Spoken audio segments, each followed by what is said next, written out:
Today, October 7th, marks a dark day in the Middle East crisis. Last year on this day, the Palestinian Hamas group launched the largest ever terrorist attack on Israeli soil, which killed at least 1,000 people. The global commemorations on the first anniversary kicked off with a moment of silence, with the Israeli president meeting the families of those killed at the site of the attack. The Israeli officials also expressed their grief and preparedness for the conflict. This is a scar on humanity. This is a scar on the face of the earth.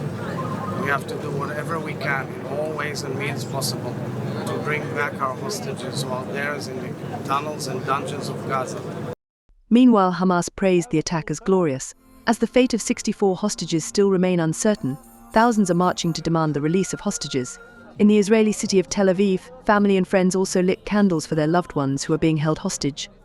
שנה עברה מהרגע שחטפו את ההורים שלי מהבית שלהם כשהם לבושים בפיג'מה. עברה שנה מהיום שבו כבר דמיינתי את ההורים שלי מגיעים אליי הביתה ואנחנו מתחבקים עד אינסוף. עברה שנה, אבל בעצם עבר יום אחד ארוך שמרגיש כמו נצח. In London and Paris, thousands of people gathered to mourn the victims of the October 7th attack, while in Geneva portraits of Israeli hostages were placed on pickets in the large square opposite the UN headquarters. I don't think we have a choice but to be resilient. As a Jewish community and as a globe, we've had to survive terrible atrocities, not just on October 7th, but throughout the history of the Jewish people. And sadly, as we can see from the faces of the hostages that are still kept, it's not over. On the other hand, pro-Palestinian rallies took place in Berlin, Argentina and Istanbul.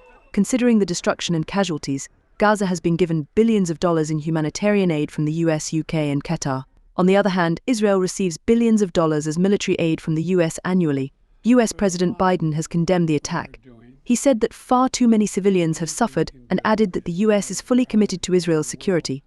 French President Macron, who earlier urged for a halt in supplies to Israel, has also now confirmed France's commitment to Israel's security. UK Prime Minister Starmer extended his support to the Jewish community and called for ceasefire.